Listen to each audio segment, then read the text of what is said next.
एकनाथ शिंदे का पत्ता काटने का बन गया प्लान। उद्धव ठाकरे ने यू टर्न लेकर देवा भाऊ की तरफ देखा। उद्धव ठाकरे ने जमकर की सीएम फडणवीस की तारीफ। क्या थामेंगे बीजेपी का दामन। एक दिन पहले एकनाथ शिंदे को डिप्रेशन में बताकर दूसरे दिन उद्धव ठाकरे की तरफ से महाराष्ट्र के सीएम देवेंद्र फडणवीस की जमकर तारीफ की गई है। हाँ, सीधे तौर पर उद्धव ने नहीं बल्कि उनकी पार्टी के मुखपत्र सामना में देवेंद्र की तारीफ करते हुए संपादकीय लिखा गया है। देवा भाऊ अभिनंदन शीर्षक से लिखे एडिटोरियल में कहा गया है, मुख्यमंत्री देवेंद्र फडणवीस ने नए साल में काम की शुरुआत की और इसके लिए उन्होंने गढ़चिरौली जिले को चुना। जब मंत्रिमंडल के कई मंत्री मलाईदार महकमों और विशेष जिले के ही पालक मंत्री पद के लिए अड्डे बैठे हुए थे, मुख्यमंत्री फडणवीस गढ़चिरौली पहुंचे और उस नक्सल प्रभावित जिले में विकास के एक नए पर्व की शुरुआत की। सामना के लेख की हर लाइन कुछ मैसेज देती दिख रही। साफ तौर पर कोई कुछ नहीं कहेगा, लेकिन यह बदला मिजाज एक बड़ा संकेत दे रहा है। संजय राउत ने आज मीडिया से कहा कि हमने देवेंद्र फडणवीस का अभिनंदन किया है, सराहना की। क्यों किया? क्योंकि सरकार ने अच्छा काम किया है। भले ही हम विपक्ष में हैं, लेकिन महाराष्ट्र राज्य हमारा है। ऐसे में सवाल उठने लगे हैं कि क्या महाराष्ट्र में फिर कुछ बड़ा उलटफेर होने वाला है। आपको बता दें कि सामना के एडिटर उद्धव ठाकरे ही हैं। 3 जनवरी 2025 का लेख पढ़ने से पहले जान लीजिए कि एक दिन पहले सामना में शिंदे के लिए क्या लिखा गया था। खुद उप मुख्यमंत्री शिंदे डिप्रेशन की गर्त में हैं, ऐसा उनके करीबी लोगों का कहना है और उनका ज्यादातर समय सातारा के दरे गांव में बीतता है। गांव के लोगों का कहना है कि वे अमावस्या के मौके पर गांव के खेत में राष्ट्र कार्यों की अग्नि प्रज्वलित करते हैं। उससे महाराष्ट्र की जनता के हाथ क्या लगेगा? जब पूरा देश नए साल के स्वागत और जश्न में मग्न था, तब मुख्यमंत्री फडणवीस ने नए साल का पहला दिन गढ़चिरौली में बिताया। सिर्फ बिताया ही नहीं, बल्कि कई विकास परियोजनाओं का भूमि पूजन, उद्घाटन किया, कुछ परियोजनाओं का लोकार्पण किया। उस वक्त बोलते हुए उन्होंने गढ़चिरौली के विकास के नए दौर का हवाला दिया। यदि मुख्यमंत्री ने जो कहा वह सच है, तो यह न केवल गढ़चिरौली बल्कि कहना होगा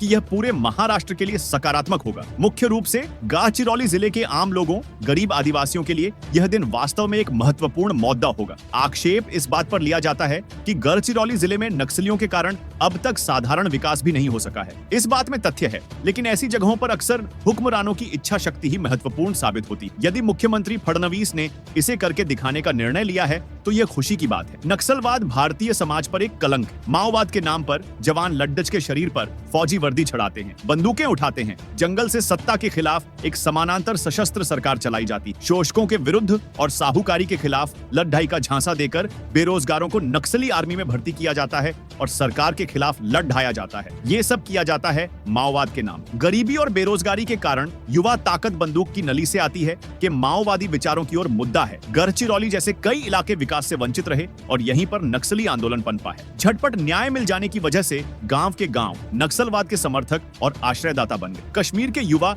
जिन वजहों से आतंकवादियों के समर्थक बने, उसी बेरोजगारी, गरीबी के कारण ही गढ़चिरौली जैसे जिलों में नक्सलवाद बढ़ा। नक्सलवाद यानी क्रांति, ये चिंगारी उनके दिमाग में भद्दी रचक उठी और उन्होंने भारतीय संविधान के खिलाफ यलगार कर दी। उसके लिए हमारी राज्य व्यवस्था जिम्मेदार है। हम सीएम को बधाई देते हैं। पाठ लिखकर पकौड़े तलने के बजाय हाथों में बंदूकें लेकर आतंक मचाने, दहशत निर्माण करने की ओर युवाओं का झुकाव हुआ। इस संघर्ष में केवल खून ही बहा, पुलिस वाले भी मारे गए और ये तरुण बच्चे भी मारे गए। अब यदि वर्तमान मुख्यमंत्री गढ़चिरौली में इस तस्वीर को बदलने का निर्णय लेते हैं, तो हम उन्हें बधाई देते हैं। गढ़चिरौली के पिछले पालक मंत्रियों ने भी कई बार मोटरसाइकिल से यहाँ का दौरा किया था। हालांकि तब यह आरोप उजागर हुए थे कि उनके दौरे वहां के आदिवासियों के विकास से अधिक इस बारे में थे कि कुछ खनन सम्राटों का प्रतिशत कैसे बढ़ाया जाए। बहरहाल कुल मिलाकर यही लग रहा है कि भावी पालक मंत्री फडणवीस गढ़चिरौली में कुछ नया करेंगे, वहां के आदिवासियों की जिंदगी बदल देंगे। हालांकि गढ़चिरौली के विकास को अपने दावों के अनुरूप ही पूरा करने के लिए उन्हें गढ़चिरौली के विकास का रोड मैप लागू करना होगा। गढ़चिरौली में अब तक ऐसा नहीं हुआ है।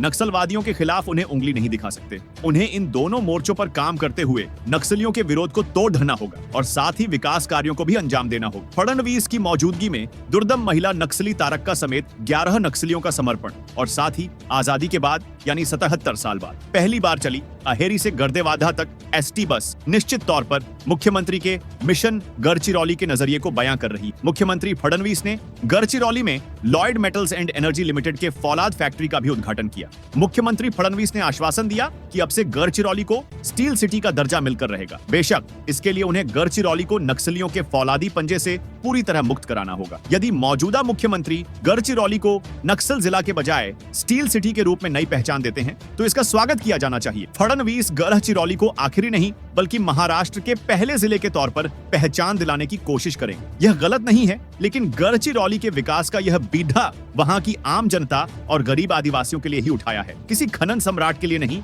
यह कर दिखाने का ख्याल जरूर देवाभाऊ को रखना होगा, तभी उनका यह वादा सच होगा कि गढ़चिरौली के परिवर्तन की शुरुआत नए साल के सूर्योदय से शुरू हो गई है। हालांकि बीड़ में बंदूक राज जारी है, लेकिन अगर गढ़चिरौली में संविधान का राज आ रहा है तो मुख्यमंत्री फडणवीस प्रशंसा के पात्र हैं। सामना के इस लेख के बाद महाराष्ट्र की राजनीति में गर्मी बढ़ गई है। सामना के इस लेख पर जहां संजय राउत ने कहा कि महाराष्ट्र में मधुर संगीत की राजनीति का चलन है, तो वही सुप्रिया सुले ने भी फडणवीस की तारीफ करते हुए कहा कि इस सरकार में कोई काम करते नजर आता है तो सिर्फ देवेंद्र फडणवीस। वहीं सामना के लेख पर विरोधी पक्षों की मिलीजुली प्रतिक्रिया आ रही है। एनसीपी और कांग्रेस ने उद्धव ठाकरे के इस बयान पर सवाल उठाते हुए कहा कि यह भाजपा शिवसेना उद्धव गुट के बीच किसी नई सियासी समझ का संकेत हो सकता है। एनसीपी नेता जयंत पाटिल ने सवाल किया कि क्या दोनों पार्टियों के बीच रिश्ते सुधर रहे हैं। वहीं एकनाथ शिंदे गुट के नेता और मंत्री भरत गोगावले ने कहा कि अभी उद्धव ठाकरे और तारीफ करेंगे हमारी सरकार के कामकाज। क्या बदल रही है महाराष्ट्र की सियासत, उठे सवाल। वहीं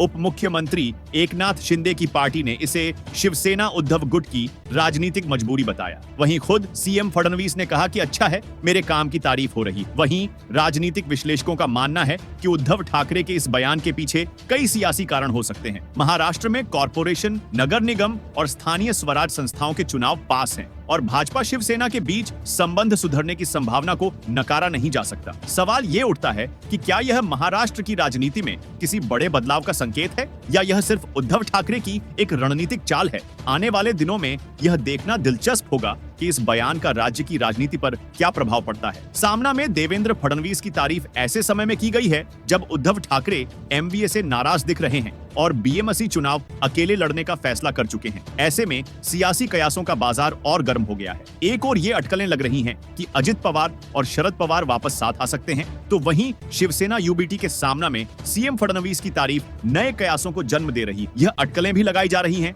कि उद्धव ठाकरे और राज ठाकरे भी साथ आ सकते हैं। सामना में लिखे लेख पर शिवसेना यूबीटी सांसद संजय राउत ने कहा, हमने फडणवीस की प्रशंसा की है क्योंकि उनकी सरकार ने अच्छा काम किया है। महाराष्ट्र हमारा राज्य है और गढ़चिरौली जैसी जगह जो नक्सलवाद से प्रभावित है, अगर वे नक्सलवादी आत्मसमर्पण कर दे और संविधान का मार्ग अपनाते हैं मुख्यमंत्री के सामने, तो हम उनका स्वागत करते हैं। गढ़चिरौली में जो बेरोजगारी और गरीबी है उसे वह दूर करें। वहां देवेंद्र फडणवीस स्टील सिटी बनाना चाहते हैं जिससे महाराष्ट्र की प्रतिष्ठा बढ़ेगी, लोगों को रोजगार मिलेगा, तो इसका स्वागत तो करना चाहिए। राउत ने आगे कहा, पहले के संरक्षक मंत्री भी गढ़चिरौली के लिए ऐसा कर सकते थे, लेकिन इसके बजाय उन्होंने अपने एजेंटों को काम सौंपा और पैसे जुटाए जिससे नक्सलवाद बढ़ गया। हमने फडणवीस के साथ कई साल काम किया है, उनसे वो रिश्ते कायम हैं। राजनीति में आरोप प्रत्यारोप होते रहते हैं और होते रहेंगे। वो सत्ता में है और हम विपक्ष में, इसलिए ये चलता रहेगा। लोकतंत्र में इसका महत्व है। हम विपक्ष में होने के नाते मुद्दे उठाने का काम जारी रखेंगे। राजनीति हलकों में चर्चा है कि महाराष्ट्र के विधानसभा चुनाव में